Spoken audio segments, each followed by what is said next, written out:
Good morning students. നമ്മൾ ഇന്നത്തെ ക്ലാസ്സിൽ പുതിയൊരു ഭാഗമാണ് പഠിക്കാനായിട്ട് പോകുന്നത്. കഴിഞ്ഞ ക്ലാസ്സിൽ നമ്മൾ എന്തായിരുന്നു പഠിച്ചത്? ഫണ്ടമെന്റൽ റൈറ്റ്സ്, കോൺസ്റ്റിറ്റ്യൂഷനും അതിനോട് ചേർന്നിട്ടുള്ള ഫണ്ടമെന്റൽ റൈറ്റ്സിനെ പറ്റിയാണ് നമ്മൾ പഠിച്ചത്. ഇന്നും അതേപോലെ തന്നെ കോൺസ്റ്റിറ്റ്യൂഷനിലെ ഏറ്റവും പ്രധാനപ്പെട്ട ഒരു കാര്യമാണ് പഠിക്കാനായിട്ട് പോകുന്നത്. അതാണ് directive principles of state policy. എന്താണ് directive principles of state policy?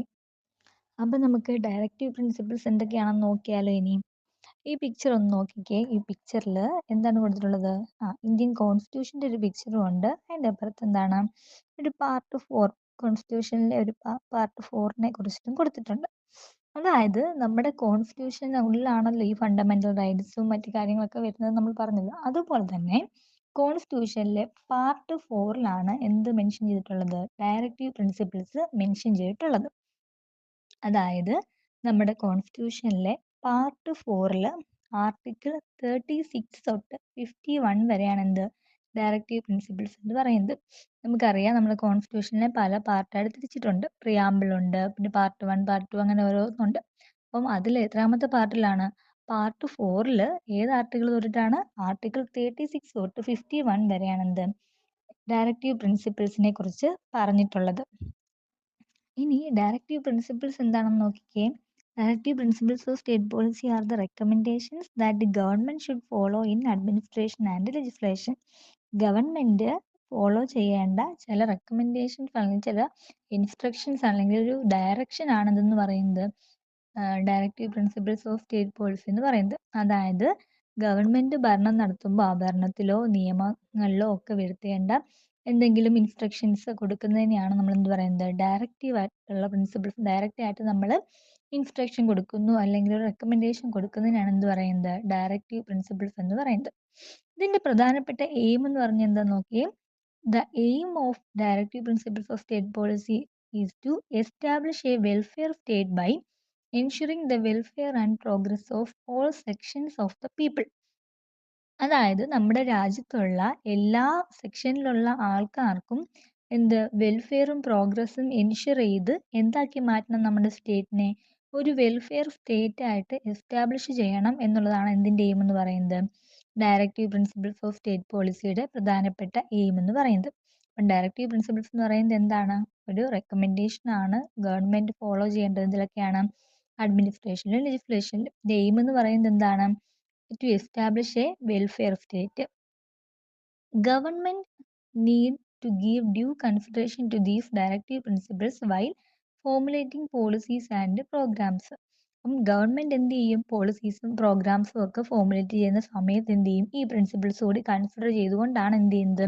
ഫ്യൂച്ചറിലേക്കുള്ള പോളിസീസും പ്രോഗ്രാംസും ഒക്കെ അവർ ഡെവലപ്പ് ചെയ്യുന്നത്. അപ്പോൾ നമ്മുടെ ഡയറക്റ്റീവ് പ്രിൻസിപ്പിൾസിനെ പ്രധാനമായിട്ടും 3 ഐഡിയാസ് ആയിട്ടാണ് ക്ലാസിഫൈ അല്ലെങ്കിൽ 3 കാറ്റഗറി ആയിട്ടാണ് തിരിച്ചിട്ടുള്ളത്. അതിൽ ഒന്നാമത്തേതാണ് liberal ideas, 2 socialist ideas, 3 Gandhian ideas. അപ്പം directive principles of state policy are classified into 3 categories. ഏതൊക്കെയാണ്? Liberal ideas, socialist ideas and Gandhian ideas. ഇതിൽ ഒന്നാമത്തത് എന്താണെന്ന് നമുക്ക് നോക്കാം.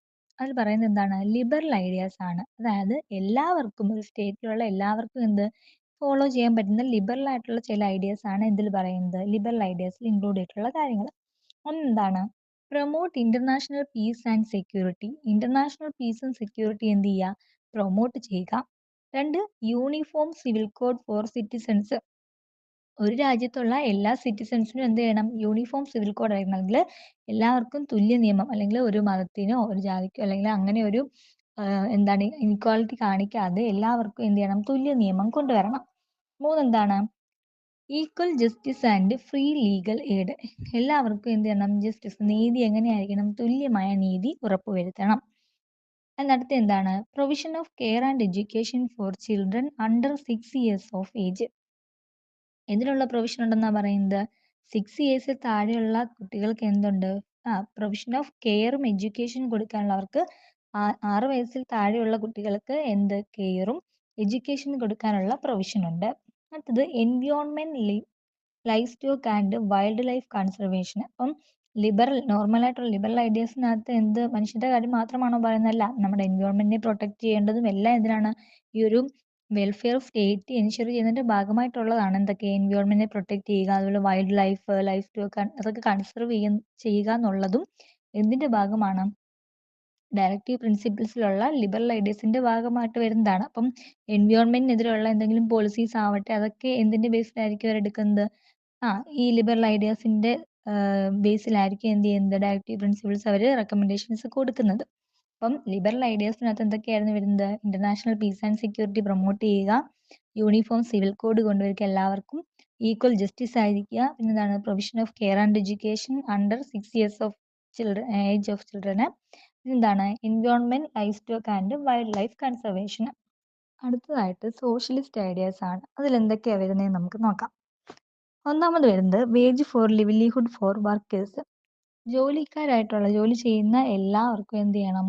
കറക്റ്റ് മിനിമം വേജസ് എന്ത് ചെയ്യണം? കിട്ടണം. അവർക്ക് ഓരോ ദിവസത്തെയും അന്നന്നത്തെ കാര്യങ്ങളൊക്കെ ചെയ്യാനായിട്ട് വേണ്ട എന്ത് കിട്ടണം? വേജസ് അവർക്ക് കിട്ടേണ്ടതാണ്. 2, equal pay for equal work for men and women. മെന്നിനും വുമണിനും ഈക്വൽ ജോലിക്ക്, ഈക്വൽ വർക്കിന് എന്ത് ചെയ്യണം? ഈക്വൽ പേ തന്നെ ആയിരിക്കണം. ഇപ്പം നിങ്ങളൊന്ന് ആലോചിച്ച് നോക്കിയേ, നമ്മുടെ സൊസൈറ്റിയിലൊക്കെ അങ്ങനെയാണോ? അല്ല അല്ലേ? എത്ര മെന്നും വുമണും ഒക്കെ ഈക്വൽ ആണെന്ന് പറഞ്ഞാലും വേതനം അല്ലെങ്കിൽ കൂലി കിട്ടുന്നത് ആർക്കാണ് കൂടുതൽ? മെന്നിന് തന്നെയാണല്ലേ? അപ്പം equal pay for equal work for men and women. പിന്നെ participation of workers in the management of industries. വർക്കേഴ്സിനെ എന്ത് ചെയ്യണം? ഇൻഡസ്ട്രീസിന്റെ മാനേജ്മെന്റിലും കൂടി എന്ത് ചെയ്യണം? പാർട്ടിസിപ്പേറ്റ് ചെയ്യിപ്പിക്കണം. അടുത്ത എന്താണ്? Right to employment opportunities. അവർക്ക് എല്ലാ ആളുകൾക്കും എന്തുണ്ട്? അവർക്ക് ഇഷ്ടമുള്ള ജോലി ചെയ്യാനുള്ള അവകാശമുണ്ട്. അത് ആരും നിഷേധിക്കാനൊന്നും പാടില്ല. Ensure regular and humane working conditions and maternity benefits. റെഗുലറായിട്ട് ജോലി എടുക്കുന്ന ആൾക്കാർക്ക് നമ്മൾ എന്ത് ചെയ്യണം? അവർക്ക് നല്ല തരത്തിലുള്ള വർക്കിംഗ് കണ്ടീഷൻസ് നമ്മൾ ഒരുക്കി കൊടുക്കണം. അതുപോലെ തന്നെ പ്രത്യേകിച്ച് സ്ത്രീകൾക്ക് എന്ത് ചെയ്യണം? മെറ്റേണിറ്റി ബെനിഫിറ്റ്സ് ഒക്കെ ഉണ്ടെങ്കിൽ അതൊക്കെ നമ്മൾ കൊടുക്കുകയും വേണം. അതാണ് ലാസ്റ്റ് പോയിന്റ് എന്ന് പറയുന്നത്. ഇപ്പോൾ സോഷ്യലിസ്റ്റ് ഐഡിയാസിൽ wage for livelihood workers, equal pay for equal work for men and woman, participation of workers in the management of industries, right to employment, ensure regular and humane working condition and maternity benefits.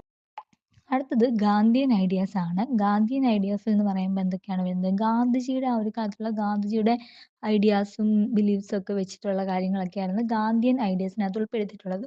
അതിൽ ഒന്നാമത് organise ഗ്രാമപഞ്ചായത്ത്. ഗ്രാമപഞ്ചായത്തുകൾ എന്ത് ചെയ്യണം? Organise ചെയ്യണം. നമ്മുടെ ഓരോ സ്ഥലങ്ങളിലും ഗ്രാമപഞ്ചായത്ത്, നമ്മുടെയൊക്കെ വാർഡുകളിലൊക്കെ ഗ്രാമപഞ്ചായത്തുകളൊക്കെ കൂടാറില്ലേ? അതുപോലെ തന്നെ ഗ്രാമപഞ്ചായത്ത് കൂടുമ്പം ആ ഒരു നാട്ടിലുള്ള ആൾക്കാരുടെ ആവശ്യങ്ങൾ എന്തൊക്കെയാണ്, അല്ലെങ്കിൽ അവർക്ക് എന്തൊക്കെയാണ് ഡെവലപ്മെന്റ്സിന് എന്തൊക്കെയാണ് ചെയ്യേണ്ടത് എന്നൊക്കെയുള്ള കാര്യങ്ങൾ മനസ്സിലാവത്തുള്ളൂ.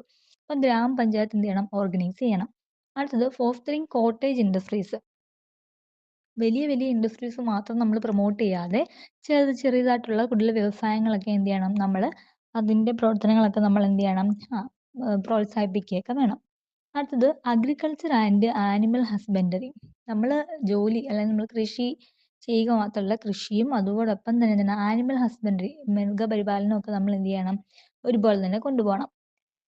Prohibition of consumption of intoxicating drinks and drugs injurious to health.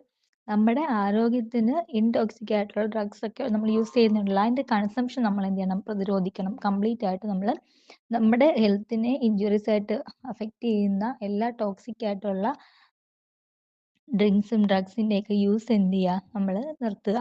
അടുത്ത uplift of scheduled caste and scheduled tribes and other weaker sections. അപ്പം ഒരു സൊസൈറ്റിയിലുള്ള വീക്കർ സെക്ഷനിലുള്ള ആൾക്കാരെ അപ്ലിഫ്റ്റ് ചെയ്യുന്നതിന് വേണ്ടിയിട്ടുള്ള പ്രോഗ്രാംസും പോളിസീസും ഒക്കെ നമ്മൾ എന്ത് ചെയ്യണം? സ്വീകരിക്കണമെന്നാണ് ഗാന്ധിയൻ ഐഡിയാസിൽ പറയുന്നത്. അപ്പോൾ ഡയറക്റ്റീവ് പ്രിൻസിപ്പിൾസിന്റെ 3 ideas, liberal ideas, socialist ideas, Gandhian ideas നമ്മൾ നോക്കി. ഇനി ഈ DPSP കോൺസ്റ്റിറ്റ്യൂഷനിലൊക്കെ അത്ര ഇമ്പോർട്ടൻ്റ് ആയിട്ട് വരണമെങ്കിൽ അതിനുള്ള ഇമ്പോർട്ടൻസ് എന്തൊക്കെയാണെന്ന് നമ്മൾ അറിഞ്ഞിരിക്കണം. അടുത്ത അതാണ് importance of DPSP. DPSP contain broad concepts that touch on all economic, social, educational and international issues of the nation. നമ്മൾ ആദ്യം തന്നെ പറഞ്ഞു എന്താണ്? വെൽഫെയർ സ്റ്റേറ്റ് എസ്റ്റാബ്ലിഷ് ചെയ്യുക എന്നുള്ളതാണ് DPSP എയിം ചെയ്യുന്നത്. അപ്പം ഒരു നേഷന്റെ എന്തൊക്കെ ആസ്പെക്റ്റുകളിലാണ് അത് ടച്ച് ചെയ്യുന്നത്? എക്കണോമിക് ആയിട്ടുള്ള, സാമ്പത്തികപരമായിട്ടും സാമൂഹികപരമായിട്ടും വിദ്യാഭ്യാസവും അതുപോലെ ഇന്റർനാഷണൽ ആയിട്ടുള്ള ഇഷ്യൂസ് വരെ എന്ത് ചെയ്യുന്നുണ്ട്? ഈ DPSP അത് എന്ത് ചെയ്യുന്നുണ്ട്? ചർച്ച ചെയ്യുന്നുണ്ട്. DPSPയിൽ ഉൾപ്പെടുത്തിയിട്ടുണ്ട്. പ്രധാനപ്പെട്ട ഇമ്പോർട്ടൻസ് എന്ന് പറയുന്നത് നമ്മൾ പറഞ്ഞിട്ടുള്ളത് തന്നെ ഒന്നെന്താണ് foundation of a welfare state നമ്മൾ ഫൗണ്ട് ചെയ്യുക. ആക്റ്റീവ്ലി നമ്മൾ എന്ത് ചെയ്യണം ഒരു വെൽഫെയർ അല്ലാതെ ആൾക്കാരുടെ ഒരു സൊസൈറ്റിയിലുള്ള ആളുകളുടെ വെൽഫെയർ എൻഷുർ ചെയ്യുന്നത് വഴി ആ ഒരു സ്റ്റേറ്റിനെ വെൽഫെയർ സ്റ്റേറ്റ് ആയിട്ട് എസ്റ്റാബ്ലിഷ് ചെയ്യുക എന്നുള്ളതാണ് ഒന്നാമത്തെ ഇമ്പോർട്ടൻസ്. രണ്ട് സോഷ്യോ എക്കണോമിക് ജസ്റ്റിസ്, അതായത് ഇനിക്വാളിറ്റീസ് ഒരു സൊസൈറ്റിയിൽ നിലനിൽക്കുന്ന ഇനിക്വാളിറ്റീസ് കുറച്ചിട്ട് എന്ത് ചെയ്യുക സോഷ്യോ എക്കണോമിക് ജസ്റ്റിസ് ഉണ്ടാക്കിയെടുക്കുക. അടുത്തത് പോളിസി ഗൈഡ് ലൈൻസ്, അതിൽ ഗവൺമെൻറ്സിൻ്റെ ലൈറ്റ് ഹൗസ് ആയിട്ടാണ് എന്തിന് DPSP അറിയപ്പെടുന്നത്. അതായത് ഗവൺമെൻറ് പോളിസീസ് ഫോർമുലേറ്റ് ചെയ്യുമ്പോഴും അല്ലെങ്കിൽ പ്രോഗ്രാംസ് ഡെവലപ്പ് ചെയ്യുമ്പോഴും ഒക്കെ എന്ത് DPSP മുൻനിർത്തിക്കൊണ്ടാണ് എന്ത് ചെയ്യുന്നത് പല പോളിസീസും അവർ ഫോർമുലേറ്റ് ചെയ്യുന്നത്. അപ്പം പോളിസി ഗൈഡ് ലൈൻസ് നൽകുന്നതിന് ഹെൽപ്പ് ചെയ്യുന്നുണ്ട്. അടുത്തത് protection of rights, the complement fundamental rights by providing guidelines for the right to work, education and public assistance. നമ്മൾ കോൺസ്റ്റിറ്റ്യൂഷനിൽ കഴിഞ്ഞ ക്ലാസ്സിൽ പഠിച്ച ഫണ്ടമെന്റൽ റൈറ്റ്സ് ഇല്ലേ, ആ ഫണ്ടമെന്റൽ റൈറ്റ്സ് എന്താണ് പ്രൊട്ടക്റ്റ് ചെയ്യുന്നത് എന്ത് വഴിയാണ് DPSP വഴി കൂടിയാണ്. അപ്പം ഇതാണ് പ്രധാനപ്പെട്ട ഇമ്പോർട്ടൻസ് എന്ന് പറയുന്നത്. ഒന്ന് foundation of a welfare state, socio economic justice, policy guide lines, protection of rights. ഇത്രയാണ് DPSPയുടെ ഇമ്പോർട്ടൻസ് എന്ന് പറയുന്നത്. അപ്പോൾ ഓക്കെ ആണോ എല്ലാവർക്കും? അപ്പോൾ ഇന്നത്തെ ക്ലാസ്സിൽ നമ്മൾ കോൺസ്റ്റിറ്റ്യൂഷനിലെ ഒരു പ്രധാന ഭാഗമായിട്ടുള്ള ഡയറക്റ്റീവ് പ്രിൻസിപ്പിൾസ് ഓഫ് സ്റ്റേറ്റ് പോളിസിയാണ് പഠിച്ചത്. അവർക്ക് മനസ്സിലായെന്ന് വിശ്വസിക്കുന്നു. അപ്പോൾ ആദ്യം നമ്മൾ എന്താണ് പറഞ്ഞത്, ഏത് പാർട്ടിലാണെന്ന് പറഞ്ഞു. പാർട്ട് 4 ആർട്ടിക്കിൾ 36 തൊട്ട് 51 വരെയാണ് എന്ത് DPSP കണ്ടെയ്ൻ ചെയ്യുന്നത്. DPSP എന്ന് പറയുന്നത് എന്താണ്, റെക്കമെൻഡേഷൻ ആണ്. ഗവൺമെൻറ്റ്സ് അഡ്മിനിസ്ട്രേഷനിലും ലെജിസ്ലേഷനിലും ഫോളോ ചെയ്യുന്ന റെക്കമെൻഡേഷൻസ് ആണ് DPSP എന്ന് പറയുന്നത്. എയിം എന്താണ്, വെൽഫെയർ സ്റ്റേറ്റ് എസ്റ്റാബ്ലിഷ് ചെയ്യുക എന്നുള്ളതാണ് എന്ന് പറയുന്നത് എയിം എന്ന് പറയുന്നത്. 3 ഐഡിയാസ് ആയിട്ട് അല്ലെങ്കിൽ 3 കാറ്റഗറി ആയിട്ട് തിരിച്ചിട്ടുണ്ട്. Liberal ideas, socialist ideas, Gandhian ideas.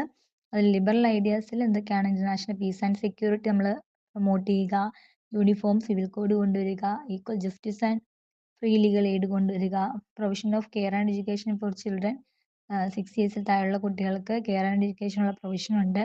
പിന്നെ എന്താണ് environment, life stock and wildlife conservation. ഇതാണ് ലിബറൽ ഐഡിയാസിൽ ഉൾപ്പെടുത്തിയിട്ടുള്ളത്.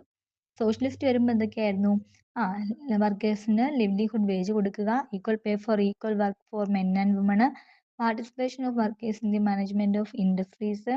അടുത്ത എന്താണ് right to employment, ensure regular and human working conditions and maternity benefits നൽകുക. ഗാന്ധിയൻ ഐഡിയാസ് എന്തൊക്കെയായിരുന്നു, ഗ്രാമപഞ്ചായത്തുകൾ ഓർഗനൈസ് ചെയ്യുക, എന്താണ് കോട്ടേജ് ഇൻഡസ്ട്രീസ് പ്രൊമോട്ട് ചെയ്യുക, അഗ്രികൾച്ചർ ആൻഡ് ആനിമൽ ഹസ്ബൻഡറി നൽകുക, പിന്നെ കൊടുക്കുക, അതിന് ഇമ്പോർട്ടൻസ് കൊടുക്കുക.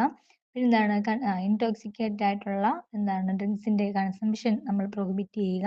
എന്താണ് ഷെഡ്യൂൾഡ് കാസ്റ്റിലെ വീക്കർ സെക്ഷൻസിനെ എന്ത് ചെയ്യുക, അപ്ലിഫ്റ്റ് ചെയ്തുകൊണ്ട് വരിക.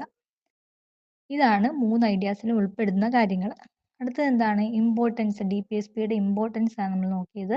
വെൽഫെയർ സ്റ്റേറ്റിന്റെ ഫൗണ്ടേഷൻ ആണ്, socio economic justice, policy guide lines, protection of rights. ഇത്രയും കാര്യങ്ങളാണ് ഉള്ളത്. അപ്പം എല്ലാവർക്കും ഇന്നത്തെ ക്ലാസ് മനസ്സിലായെന്ന് വിശ്വസിക്കുന്നു. അപ്പം അടുത്ത ക്ലാസ്സിൽ നമുക്ക് പുതിയൊരു ഭാഗമായിട്ട് കാണാം. Okay, thank you.